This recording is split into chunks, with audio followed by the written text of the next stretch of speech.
Pallav AIIMS में इस वक्त हैं, पर एम्स की तरफ से आधिकारिक पुष्टि हुई है, अस्पताल की तरफ से क्या कहा गया है, आइए सुन लेते हैं पल्लव से। पल्लव, एम्स ने इस बात की पुष्टि कर दी है, क्या कहा गया है उस बुलेटिन में?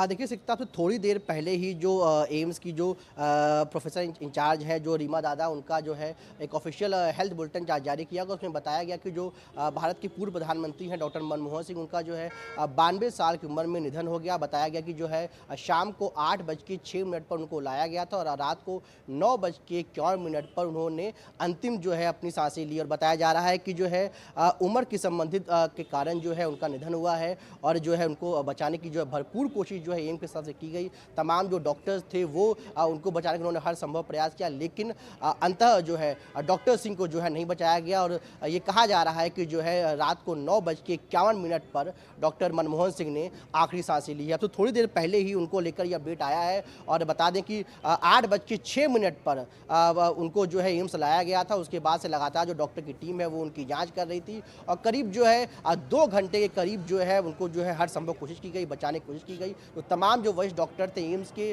उन्होंने उनको बचाने की कोशिश की, लेकिन रात को 9:51 पर डॉक्टर मनमोहन सिंह ने जो है अंतिम सांसें ली। अब फिलहाल जो है यहाँ पर जो है जो उनके परिवार के लोग हैं वो लगातार पहुँच चुके हैं, लगातार पहुँच रहे हैं। कई लोगों के आने का सिलसिला जारी है। जेपी नड्डा जो है थोड़ी देर पहले जो बीजेपी के अध्यक्ष, केंद्रीय स्वास्थ्य मंत्री हैं, वो एम्स पहुँच चुके हैं। कांग्रेस की जो सांसद है प्रियंका गांधी वाड्रा, वो यहाँ पहुँच चुकी हैं और तमाम जो बड़े नेता हैं उनके आने का सिलसिला जो है यहाँ पर शुरू हो गया है। लेकिन जो खबर है आधिकारिक तौर पर वो यही है कि एम्स ने जो है एकदम क्लियर कर दिया है कि डॉक्टर मनमोहन सिंह जो देश के पूर्व प्रधानमंत्री थे, उनका जो है आज जो है 92 साल की उम्र में उनका जो है निधन हो गया। सिकता जी, मनोरंजन, एम्स के बुलेटिन में कहा गया कि वो लंग्स के इन्फेक्शन की शिकायत के बाद उन्हें अस्पताल लाया गया था। 92 साल के थे डॉक्टर सिंह और लंबे समय से बीमार भी चल रहे थे और आज उनको अस्पताल में भर्ती कराया गया था और हालांकि अस्पताल उन्हें रिवाइव नहीं करा पाया और 9:51 पर उनका निधन हुआ। मनोरंजन। जी हाँ, निश्चित रूप से उनको जब अस्पताल लाया गया था, उसके पहले भी उनका इलाज चल ही रहा था। वो अब बार-बार जो है वो हॉस्पिटल जाना, वहाँ पे चेकअप कराना, जीरियाट्रिक वार्ड में भी मैंने एक बार मैं एम्स गया था तो देखा था वहाँ पर उनका इलाज चल रहा था। तो उम्र की के साथ जो बीमारियां होती है, 92 ईयर की उम्र कम नहीं होती है। हालांकि मनमोहन सिंह जैसे शख्सियत को और जिए तो और देश को वो कुछ दे के ही जाते हैं। लेकिन ये बात तो जरूर है कि मनमोहन सिंह अब नहीं रहे। अस्पताल ने भी इसकी पुष्टि कर दी है। अब जो है वो आगे का फ्यूनरल, उसके बारे में कांग्रेस पार्टी जो है बयान जारी करेगी, क्योंकि कांग्रेस के सारे बड़े नेता जो है वो बेलगावी में, जैसा कि आपने शशि थरूर को थोड़ी देर पहले सुना कि सब जो है वहां से दिल्ली पहुंचने की कोशिश कर रहे हैं। सोनिया गांधी और प्रियंका गांधी दिल्ली में थी तो वो वही दोनों सबसे पहले एम्स भागे, क्योंकि जैसा मैं कह रहा था कि सोनिया गांधी को काफी भरोसा था डॉक्टर मनमोहन सिंह पर। और ये बात केवल प्राइम मिनिस्टर बनने से पहले नहीं था, कई ऐसे मौके आए। कई लोग इस बात को आश्चर्य होता है कि सोनिया गांधी ने मनमोहन सिंह को क्यों चुना, लेकिन मैंने बहुत सारे पॉलिटिकल क्राइसिस में देखा कि किस ढंग से सोनिया गांधी मनमोहन सिंह को आगे करती थी। इसका एक उदाहरण बताता हूं आपको।